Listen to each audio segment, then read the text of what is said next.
Hello everyone, how are you? If you guys doing fine and doing good at home? Okay, so masih lagi dalam bab elektronik. So hari ini saya akan terangkan tentang topik yang seterusnya iaitu semiconductor.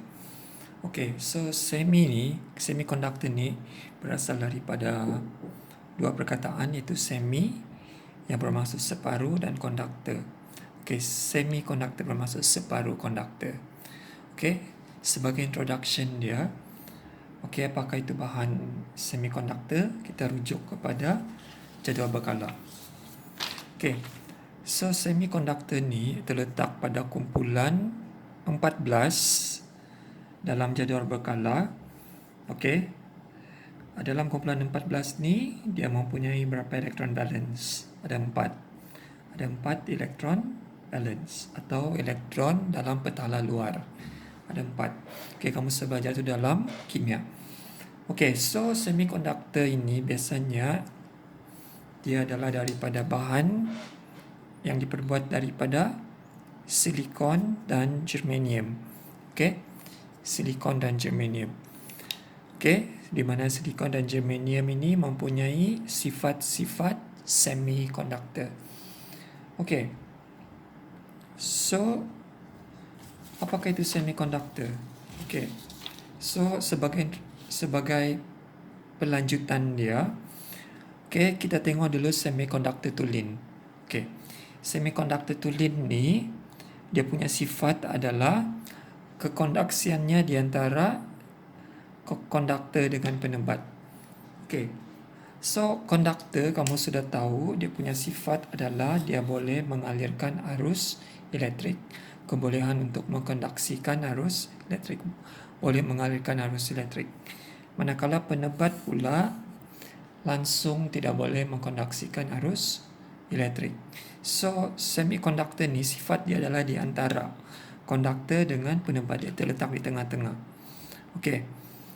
So kekondaksian dalam semiconductor ni boleh bertambah jika suhu meningkat. Maksudnya pada suhu yang rendah kita boleh buat kesimpulan, contohnya suhu yang di bawah bilik, suhu bilik yang rendah, maksudnya semiconductor ini bersifat sebagai penebat. Okey, pada suhu yang tinggi semiconductor ini bersifat konduktor. Okey, so contoh dia semiconductor tulin ni, semiconductor tulin original lah, pure semiconductor, silikon dan germanium. Okay, so kalau kita tengok struktur atom dia untuk semiconductor tulin, katakanlah saya guna silikon di sini ya, dan kita sudah tahu silikon ni mempunyai 4 elektron valence. Okay, dan silikon ini bergabung dengan atom silikon yang lain untuk mencapai kestabilan oktet. Okey, sebab kestabilan oktet maksudnya petala luar mempunyai 8 elektron valence untuk mencapai keseimbangan oktet. Okey, so di mana elektron di sini ni diikat dengan elektron dengan ikatan kovalen, dengan ikatan kovalen. Maksudnya pada suhu yang tinggi ikatan kovalen ini akan terputus menyebabkan elektron valence ini, elektron yang berada di petala luar ni bebas bergerak. So bila bebas bergerak maksudnya semiconductor tersebut boleh mengkondaksikan arus elektrik. Kekondaksian arus elektrik akan berlaku jika ada elektron bebas yang mengalir. Okay, so kalau pada suhu yang rendah elektron tersebut telah diikat dengan ikatan kovalen, menyebabkan tidak bebas bergerak. So menyebabkan dia tidak bergerak, menyebabkan dia bersifat sebagai penebat. That's why pada suhu yang tinggi semiconductor bersifat sebagai konduktor sebab ikatan kovalen itu telah terputus disebabkan tenaga haba.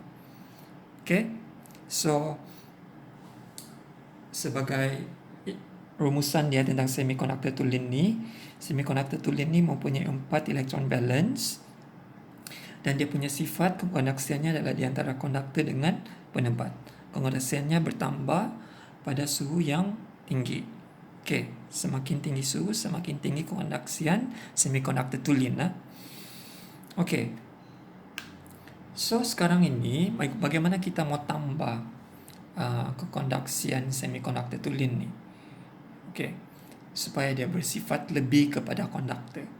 Okey, kita boleh jalankan dia, kita boleh tambah kekondaksiannya melalui satu proses. Proses itu dipanggil sebagai proses pendopan. Okey, apakah proses pendopan itu? Proses pendopan ini adalah, dalam bahasa Inggerisnya doping. Proses pendopan ini adalah proses penambahan benda asing ke dalam semikonduktor tulen untuk meningkatkan kekondaksiannya. Kekondaksian bermaksud kebolehan untuk mengalirkan arus elektrik. Okey, so ada dua cara bagaimana proses pendopan ini berlaku. Okey, so proses pendopan pertama, kita dopkan dia pendopan dengan atom trivalen. Trivalen ini maksudnya, kalau kita tengok dalam jadual berkala, kita boleh dopkan dengan atom daripada kumpulan 13. Okey, kumpulan 13 ni kamu sudah tahu dia mempunyai 3 elektron valence.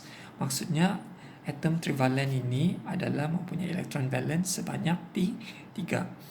Okey, so untuk proses pendopan ini kita boleh dopkan dengan boron dan gallium dan indium. Okey, so 3 bahan ini kita boleh guna untuk meningkatkan kekondaksian semikonduktor tulen.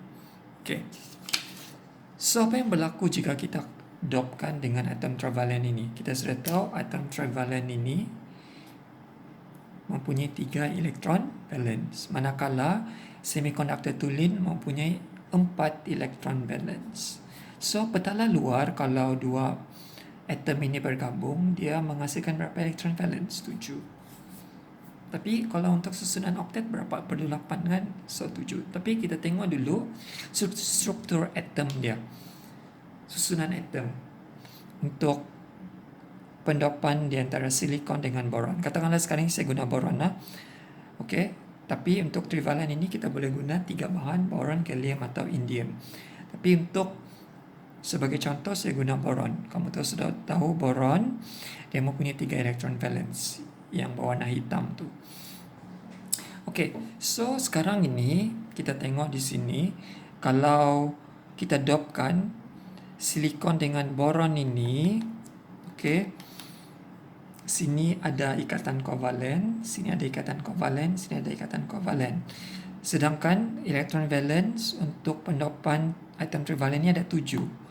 So ada satu ruang di sini yang berwarna merah ni, okey, yang tidak berisi dengan elektron. Okey, ruang ini kita panggil sebagai lohong. Okey, so kehujan lohong ini menyebabkan, contohnya di sini, elektron daripada sini dia boleh melompat ke lohong ini. Okey, so bila elektron ini melompat ke lohong ini, apa yang berlaku kepada di sini? Tempat asalnya sudah menghasilkan lohong balik. Okey, macam kita main congkak. Kita isi satu guli, so di sini akan kosong lah.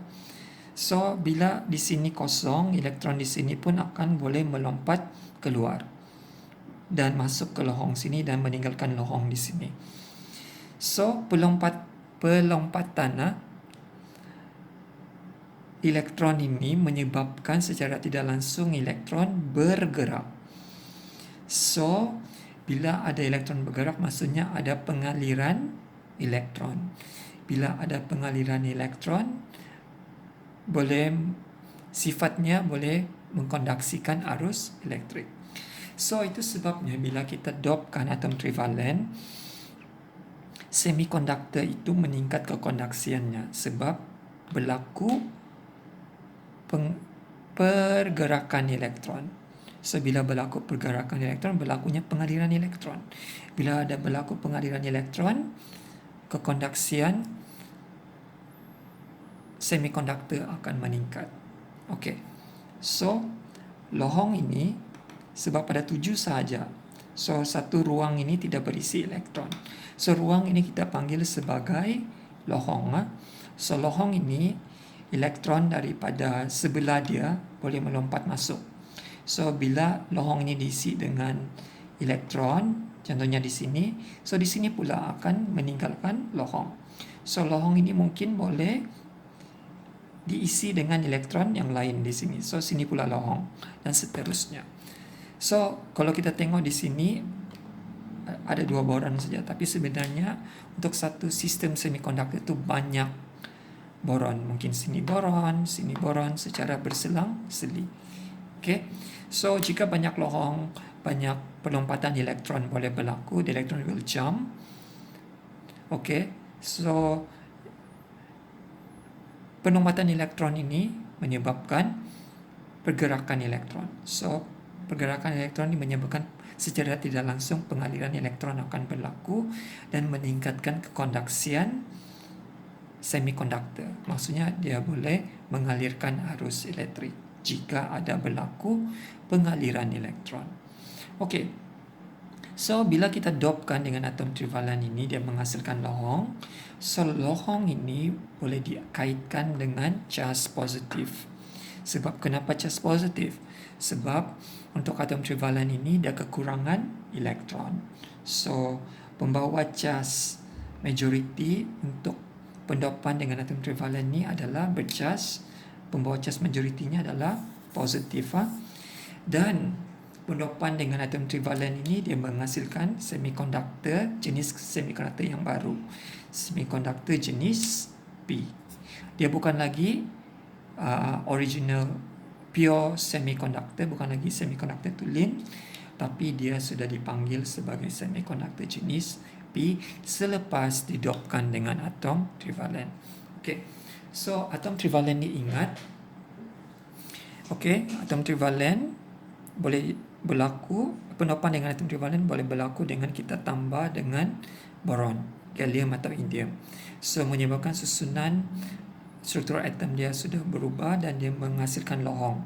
So lohong ini boleh diisi dengan elektron dan berlaku pergerakan elektron dan seterusnya berlaku pengaliran elektron dan meningkatkan kekonduksian semikonduktor.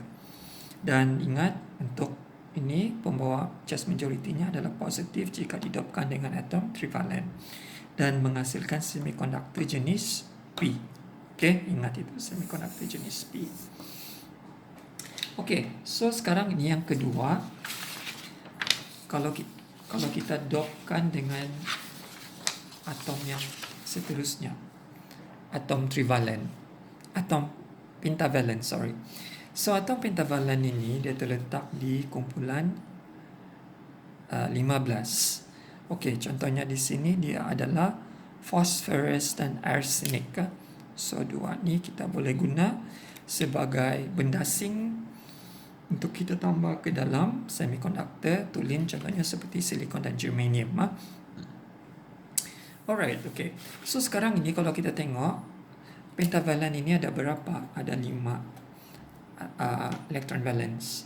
Okay. So manakala semikonduktor tulen ada berapa? 4. So bila kita tambah 9. Manakala susunan oktet pula dia memerlukan berapa electron valence? Cuma 8. So ada lebihan 1 elektron. Okey. So kalau kita tengok dalam struktur atom selepas didopkan dengan phosphorus, katakanlah sekarang germanium didopkan dengan phosphorus. Kalau kita tengok struktur atom dia di sini, okey. So ini sudah berlaku kesebilan oktet, di mana ini diikat dengan ikatan kovalen. Manakala satu elektron di sini tidak diikat, maksudnya dia bebas bergerak. So elektron lebihan ini tidak diikat dengan ikatan kovalen, menyebabkan dia boleh bebas bergerak. So bila ada berlakunya bebas bergerak ini, dia berlaku pengaliran elektron. Pengaliran elektron ini menyebabkan boleh mengkonduksikan arus elektrik. Okey. So bukan satu saja phosphorus tapi banyak. So sini. So mungkin di sini ada lagi berselang-seli banyak. So dalam satu struktur semiconductor tu ada banyak fosforis didopkan, so menyebabkan banyak elektron yang bebas bergerak yang tidak diikat dengan ikatan kovalen, menyebabkan elektron itu bebas bergerak, menyebabkan pengaliran elektron dan seterusnya, meningkatkan kekondaksian semikonduktor tersebut. Okey, so bila kita dopkan dengan atom pentavalen, dia menghasilkan elektron yang tidak terikat dengan ikatan kovalen, maksudnya dia bebas. Okey, so manakala pembawa just majority untuk pendopan dengan atom pentavalen ni adalah pembawa charge-nya ada majoritinya adalah negatif, dan dia menghasilkan semikonduktor jenis N. Okey, semikonduktor jenis N. Okey, so secara rumusan dia, proses pendopannya adalah proses penambahan benda zinc ke dalam semikonduktor tulin untuk meningkatkan kekondaksiannya. Okey, terdapat dua jenis pendopan. Satu adalah pendopan dengan atom trivalen. Okey, atom trivalen ini dia meninggalkan lohong. Okey, so pembawa charge-nya adalah positif dan dia menghasilkan semikonduktor jenis P. Okey, so kalau kita dopkan dengan atom pentavalen, dia menghasilkan elektron yang tidak terikat dengan ikatan kovalen, menyebabkan dia bebas bergerak dan seterusnya, meningkatkan kekondaksian semikonduktor tersebut. Dan pembawa charge majoritinya adalah negatif dan dia menghasilkan semikonduktor jenis N. Okey, so ada tiga jenis semikonduktor, kamu sudah tahu. Semikonduktor tulin, okey, dan semikonduktor jenis P dan semikonduktor jenis N. Dua jenis semikonduktor ini okey terhasil melalui proses pendopan. Okey, so itu adalah isi pembelajaran hari ini. Hopefully you guys understand, and hope you guys understand, and see you in the next topic. Thank you.